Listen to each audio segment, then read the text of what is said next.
भारत आस्था का देश है, रामकृष्ण का देश है। प्रेम सिर्फ आकर्षण का नाम नहीं है, प्रेम को जीना होता है। और मैंने कहा कि राम भक्त ही राज करेगा दिल्ली के सिंहासन पर। विषैले दंत वाले इस मधुर परिवेश को छोड़ें, जिन्हें रहना पिटारे में रहें वो शौक से, लेकिन जिन्हें आस्तीन में रहना है मेरे देश को छोड़ें। ये बात कहना यदि सरकारी है तो अनामिका सरकारी है। तो मुझ पर टिप्पणी करने वालों को थोड़ा एक बार अपनी भी तरफ देख लेना चाहिए।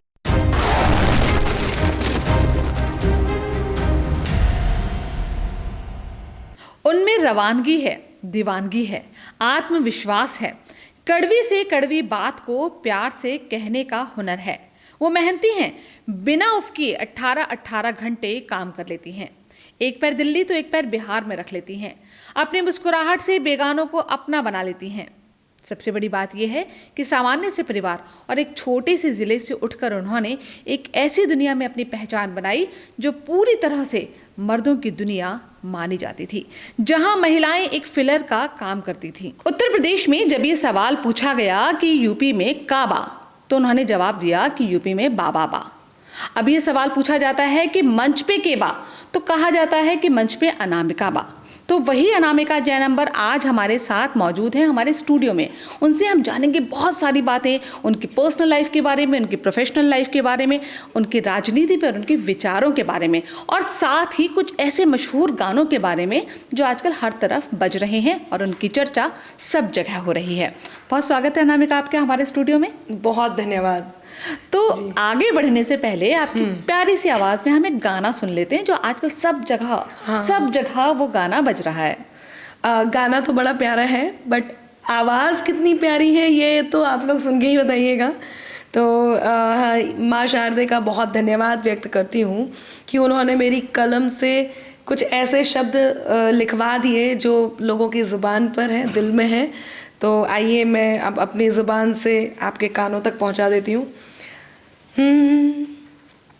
तय कर लो अब सत्य सनातन की छाया हो शासन पर, तय कर लो अब सत्य सनातन की छाया हो शासन पर। राम भक्त ही राज करेगा दिल्ली के सिंहासन पर, राम भक्त ही राज करेगा दिल्ली के सिंहासन पर। राम प्रतिष्ठित किए जिन्होंने अवधपुरी के आसन पर, राम प्रतिष्ठित किए जिन्होंने अवधपुरी के आसन पर। राम भक्त ही राज करेगा दिल्ली के सिंहासन पर, राम भक्त ही राज करेगा दिल्ली के सिंहासन पर। जय श्री राम, जय श्री राम, जय श्री राम, जय श्री राम, जय श्री राम, जय श्री राम, जय श्री राम, जय श्री राम। क्या बात है, क्या बात है। तो आपने दिल्ली के सिंहासन की भी बात कर ली और जय श्री राम की भी बात कर ली। तो ये गाना लिखने का जो आइडिया था वो आपको आया कहाँ से? क्योंकि मुझे याद है जब हम दिसंबर में शूट कर रहे थे तो ये गाना लगभग फाइनल होने वाला था और आपने कहा कि जल्दी ही ये मार्केट में आ जाएगा। तो मतलब करीब चुनाव से 5-6 महीने पहले ही आपने तैयारी कर ली थी कि हम एक ऐसा गाना लेके आएंगे जो वायरल हो जाएगा। तो ये आइडिया कहाँ से आया? देखिए, किसी भी राष्ट्र की पहचान उसकी संस्कृति से होती है। भारत आस्था का देश है, रामकृष्ण का देश है। आप बाहर निकलिए, आप जितने लोगों से मिलेंगे वो आस्थावान लोगों से मिलेंगे। और मैं अक्सर कहती भी हूँ और हम सब जानते भी हैं कि जो भूमि देवताओं की परम पावन विरासत है, जहाँ सत्यम शिवम और सुंदरम हर क्षण मुहूर्त है, धर्म सत्कर्म संस्कृति सभ्यता कर्तव्य का मंदिर, हमें है गर्व जिस पर वो हमारा देश भारत है। तो धर्म सत्कर्म संस्कृति सभ्यता कर्तव्य का मंदिर, जहाँ आस्था की बात होती है, लोगों का एक हुजूम उसके पीछे चल पड़ता है। और हम इस बात को बहुत अच्छी फीलिंग्स के साथ एक्सेप्ट करते हैं, इस बात को मानते हैं। तो मैंने जब देखा कि जिस युग में पूरा संसार अपने आप को सौभाग्यशाली मान रहा है, संसार से मतलब जो लोग राम में आस्था रखते हैं वो सौभाग्यशाली मान रहे हैं कि इस युग में हम उनके मंदिर का निर्माण होते हुए देख रहे हैं। भगवान श्री राम के मंदिर का निर्माण जिन्होंने करवाया वो जो भगवान श्री राम का सबसे बड़ा भक्त है। तो लोगों के मन में ये बात आई कि उनके आराध्य भगवान श्री राम जिनके मंदिर का निर्माण वो करवा रहे हैं जो उनके भक्त हैं। तो भाई एक मौका तो उस व्यक्ति को मिलना चाहिए जो भगवान श्री राम का भक्त हो, राम भक्त हो, साथ ही वो जन सेवक हो, उसमें वो गुण हो जो जन सेवा कर सकें। तो इसलिए मुझे ये पूरा विश्वास था कि लोग इसे स्वीकार करेंगे, और मैंने कहा कि राम भक्त ही राज करेगा दिल्ली के सिंहासन पर, और यहीं से मुझे आइडिया आया। लेकिन यहाँ पे एक बड़ी बात यह है कि जो भगवान राम का मंदिर बना, जो भगवान राम हमारी सनातन संस्कृति का हिस्सा थे, उसको अब कहीं ना कहीं बीजेपी से जोड़कर देखा जा रहा है। विपक्ष हिचकिचा रहा है कि भाई राम मंदिर को जो है वो खुद से जोड़ने में, जोड़े कि ना जोड़े, जोड़े तो भी मुश्किल, ना जोड़े तो भी मुश्किल। अब वो भगवान राम और राम जी का जो मंदिर है वो बीजेपी से जोड़ा जा चुका है, तो आप इसे कैसे देखती हैं? देखिए, हर व्यक्ति अपनी आस्था को, अपने विश्वास को, अपने प्रेम को, अपने कहन को, अपने सामाजिक जीवन में रहने के तौर तरीके को कहीं ना कहीं जोड़ता है। मैंने कहा राम भक्ति ही राज करेगा दिल्ली के सिंहासन पर। एक और बात है, आपने कहा कि विपक्ष हिचकिचाता है। मैं 4 पंक्तियां कहना चाहती हूँ, और वो कुछ इस तरह से है कि वहीं क्रूरता जग जाती है, वहीं पे करुणा सोती है, वहीं उगाती दंभ भावना, वहीं नम्रता बोती है। अब ये हम पर है कि हमको किस पर शासन करना है। एक अयोध्या और एक लंका सबके मन में होती है। अब जो लोग अयोध्या और लंका को देख रहे हैं, ये उन पर है कि वो लंका को सम्मान दे रहे हैं या अयोध्या को सम्मान दे रहे हैं। विपक्ष उससे जुड़ने से हिचकिचा रहा है, लेकिन कवि समाज का दर्पण होता है। मेरा मानना ये है कि मैं जो भी बात कह रही हूँ वो जनता के मन की बात है। एक मास है, एक बड़ा हुजूम है जिनके मन की बात मैं कहती हूँ। अब ये काम मेरी जो विचारधारा है, मेरे जो मानने का तरीका है, या मेरा जो कहन है, वो किसी पार्टी विशेष से मिल रहा है, तो इसमें क्या कर सकती हूँ? इसमें मैं बिल्कुल नहीं कह सकती। मैंने जो बात कही है वो हिंदूवादी बात कही है। मैंने वो बात कही है जो मेरे सनातन को सपोर्ट करती है। मैंने वो बात कही है जो मेरी आस्था को सपोर्ट करती है। अब यदि ये सारा का सारा जाकर के किसी एक पार्टी विशेष से मिल रहा है, तो इसका अर्थ ये नहीं है कि मैंने बीजेपी की बात की, मैंने राम भक्त की बात की, मैंने राम मंदिर की बात की, मैंने हिंदू आस्था की बात की, मैंने सनातन की बात की।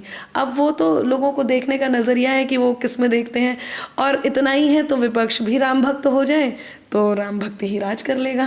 कहने वाले तो ये भी कहते हैं कि पहले अनामिका की कविताओं में प्रेम था, विरह थी, जैसे कहते हैं ना कि बिछड़ना था, मिलना था, प्रेम था, उसकी आस थी, ना जाने इस तरह की चीजें थी।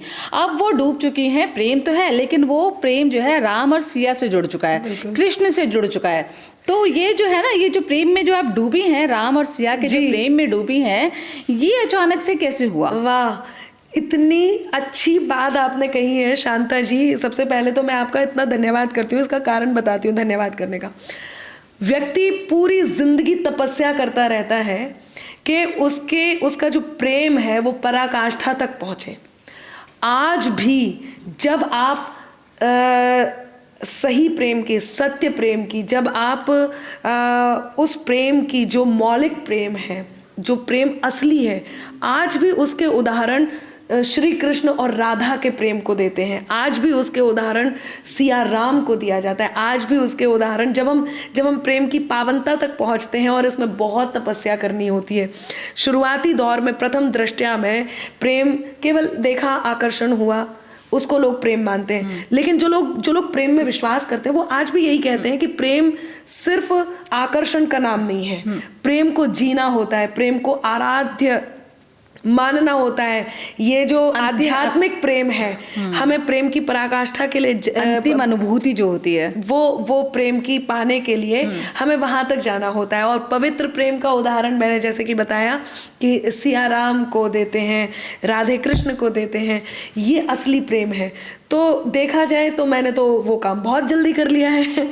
मैं अभी भी श्रृंगार की कवित्री हूँ और मैं इसका उदाहरण देती हूँ। सुनिएगा, सभा है, छोटी सी कहानी समझ लीजिए, जो मेरी कल्पना में कहानी है कि क्या कारण था कि रावण जो महाशिव भक्त थे, ऐसे रावण जिन्होंने शिव जी की भक्ति की तो उनकी भक्ति में अपने शीश को अर्पित कर दिया, वो परम भक्त रावण अपने ही शिव जी का, अपने ही प्रभु का, अपने ही आराध्य का धनुष नहीं उठा पाए। तो ये कौन सी लीला होगी?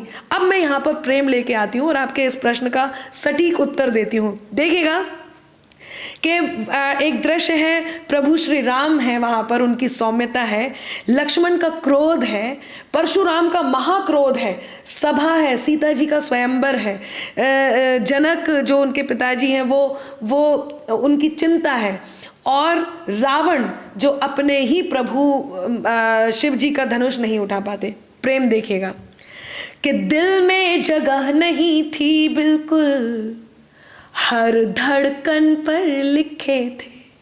अब आप देखिएगा इसमें प्रेम कैसे है कि दिल में जगह नहीं थी बिल्कुल, हर धड़कन पर लिखे थे, मन के कोरे कागज पर बस दो ही अक्षर लिखे थे।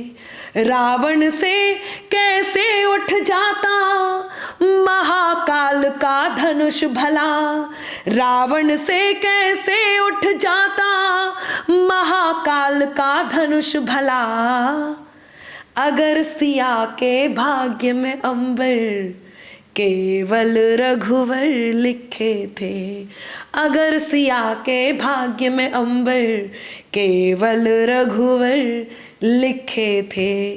नारी जब प्रेम करती है तो अपने अंतर मन को एक बात का बोध कराती है कि उससे सुंदर कोई नहीं, और वो अपने प्रियवर से एक अनुरोध करती है कि उसके प्रेम को जो अंतिम चरण हो वो विवाह हो। और यही कारण है कि मैंने प्रेम की जो सबसे अच्छी पंक्तियां मैं लिख पाई हूँ, उसमें मैंने जो मेरी सबसे प्रसिद्ध रचना है, बनूं मैं रुक्मणी तेरी। आपके प्रश्न में यदि गुंजाइश होगी और ज़रूरत पड़ेगी तो मैं उत्तर ज़रूर दूंगी, लेकिन हाँ, मैं यही कहूँगी कि मैं अभी भी श्रृंगार को ही लिखती हूँ और वो श्रृंगार ही है। अच्छा, बीच में एक टाइम जब आया था जब आपका, जैसे कहते हैं ना, वो गाना बड़ा मशहूर हुआ था जब आपने जवाब दिया था कि यूपी में बाबा बा, तो इसके बाद से आप, हालांकि आप शोहरत आपको बहुत पहले से मिली हुई है, आपकी पहचान अपने आप में एक बहुत ही अलग बेहतर मंचीय कवि के रूप में होती रही है, लेकिन ये गाना था कहीं ना एक माइलस्टोन साबित हुआ आपके करियर में, और इसके बाद ये कहा जाने लगा कि आप एक सरकारी कवि हैं, आप एक दरबारी कवि हैं। तो क्या ये खुद ब खुद होता चला गया, या आपने एक स्टैंड लिया कि नहीं, जो वक्त की ज़रूरत है और उसके हिसाब से यही मेरे लिए सही है और मुझे इस रास्ते को लेके चलना है? जी, जैसे कि आपने कहा कि कवि जो होता है वो समाज का आईना होता है। देखिए, आदि कवि वाल्मीकि जिस दौर में थे, भगवान श्री राम को लेकर के उन्होंने रचनाओं को लिखा। पृथ्वीराज चौहान के लिए यदि हम बात करें तो उस समय भी जो कवि उनके समकालीन कवि थे, उनके लिए भी ये बातें कही गई हैं। अनामिका को यदि लोग सरकारी कवि कह रहे हैं या इस प्रकार की कोई भाषा का प्रयोग किया जा रहा है, तो मैं एक बात ये ज़रूर कहना चाहूँगी, जिस समय मुग़लों का आतंक था, उस समय हमारे जो धरोहर थी, हमारी धरोहर का क्षरण हुआ। बहुत सारी ऐसी बातें हुई जिनसे हम आहत हुए। इसमें क्या बुराई है यदि उस धरोहर का इस सरकार के आने के बाद उसका पुनर्निर्माण हुआ, उसको संरक्षित किया गया। यदि अनुच्छेद 370 हटा और उसके पक्ष में बोली जाने वाली बात का मैंने समर्थन किया, और मेरे समर्थन करने को यदि लोग कह रहे हैं सरकारी, तो ठीक है, मैं सरकारी हूँ। हमारी सेना के शौर्य के प्रमाण मांगे गए और उनके शौर्य के प्रमाण मांगने की बात का विरोध करने की विचारधारा का समर्थन करना यदि सरकारी है तो मैं सरकारी हूँ। हमारी सेना को बल दिया जाता है, उस बल देने की विचारधारा का समर्थन करना यदि सरकारी है तो मैं सरकारी हूँ। आज नारी अपने नारित्व को जी रही है, आज स्वाभिमान के साथ जी रही है। यदि इस विचारधारा का समर्थन करना सरकारी है तो मैं सरकारी हूँ। भगवान श्री राम को काल्पनिक बताया गया। भगवान श्री राम के मंदिर का पुनर्निर्माण हुआ और उस बात पर प्रसन्न होकर उस बात का समर्थन करना यदि सरकारी है तो ठीक है, मैं सरकारी हूँ। हमारे सनातन को डेंगू मलेरिया कहा गया, उसे उससे भी ज़्यादा गंदा कहा गया। यदि इस बात का विरोध करना, इस बात के विरोध करने का समर्थन करना यदि सरकारी है तो ठीक है, मैं सरकारी हूँ। हर वो बात जो राष्ट्रभक्ति से जुड़ी हुई है, राष्ट्र हित में अपनी बात रखना यदि सरकारी है तो फिर मैं खुल के कहती हूँ कि मैं सरकारी हूँ। यदि देश हित में कोई बात करना सरकारी है तो मैं खुल के कहती हूँ मैं सरकारी हूँ। यदि मैं इस बात को कह रही हूँ कि जहरवाणी का त्याग है वो हर एक विद्वेष को छोड़ें, विषैले दंत वाले इस मधुर परिवेश को छोड़ें, जिन्हें रहना पिटारे में रहें वो शौक से, लेकिन जिन्हें आस्तीन में रहना है मेरे देश को छोड़ें, ये बात कहना यदि सरकारी है तो अनामिका सरकारी है। मैं यदि ये कहती हूँ कि किसी भी बात पर होती शिकायत हो तो हो जाए, जो ठाना है करेंगे हम, हिमाकत हो तो हो जाए, न गद्दारी नहीं गद्दार अब मंजूर है हमको, सलामत देश हो मेरा बगावत हो तो हो जाए। इस बगावत को कहना यदि सरकारी है तो ठीक है, मैं सरकारी हूँ। और जब सरकारी बात असरकारी हो रही हो तो मैं बहुत गर्व से कहती हूँ कि मैं असरकारी सरकारी कवित्री हूँ। मतलब इतनी बेबाकी से अपनी बात को रखना, इतने बेखौफ तरीके से अपनी ओपिनियन को लोगों तक पहुंचाना, ये आसान नहीं होता, खासकर जब आपको पता है कि लाखों हजारों ट्रोल्स जो हैं वो आपके पीछे पड़ जाएंगे, वो आपको निशाना बनाया जाएगा, भद्दी भद्दी बातें कही जाएंगी। तो मतलब कैसे कर लेती हैं? डर नहीं लगता आपको? वो नहीं लगता कि मतलब कैसे हैंडल करेंगी? मतलब हर तरह के कमेंट्स आते हैं, हर तरह की धमकियाँ मिलती हैं। देखिए, ये देश से मोहब्बत है और मोहब्बत का आलम तो ये है कि फैसला कोई भी हो दिल में उतर कर करना, फैसला कोई भी हो दिल में उतर कर करना, जो तुझको दिल में रखे उसको हम सफ़र करना, और मेरे हाथों की लकीरें भी यही कहती हैं अंबर, ये मोहब्बत है ज़रा सोच समझ कर करना। और जब आप सोचने समझने लगते हैं तो आपको ये एहसास हो जाता है कि बात में कुछ बात हो, वो बात होनी चाहिए, जीत होनी चाहिए या मात होनी चाहिए, और पीठ पीछे कुछ भी कहना तो बहुत आसान है, सामने से कह सको औकात होनी चाहिए। मैं अपनी इस बात पर बरकरार हूँ और जब जब भी प्रश्न आएंगे उनका उत्तर उसी भाषा में दूंगी। उसका कारण ये है कि अनादाओं पर है दोनों की शय को मात चलो कर लें, जिसमें एक बराबर हो हम वो हालात चलो कर लें, और तुम शब्दों के खंजर लेकर अगर वार पर उतरे तो आज तुम्हारी भाषा में ही खुलकर बात चलो कर ले। तो मैं खुलकर बोलती हूँ और खुलकर बोलती रहूँगी। खुलकर बोलती हैं, लेकिन बहुत से लोग पीठ पीछे बात भी करते हैं। वो ये कहते हैं कि जी अनामिका जैन अंबर अब राजनीति में आने वाली हैं, वो कवित्री से नेता बनने की ओर कदम बढ़ा रही हैं। तो इस आरोप में या इस अफवाह में कितनी सच्चाई है? क्या हम आपको, मतलब मैं आपका अगला जो इंटरव्यू कर रही होंगी एक नेता के तौर पर कर रही होंगी?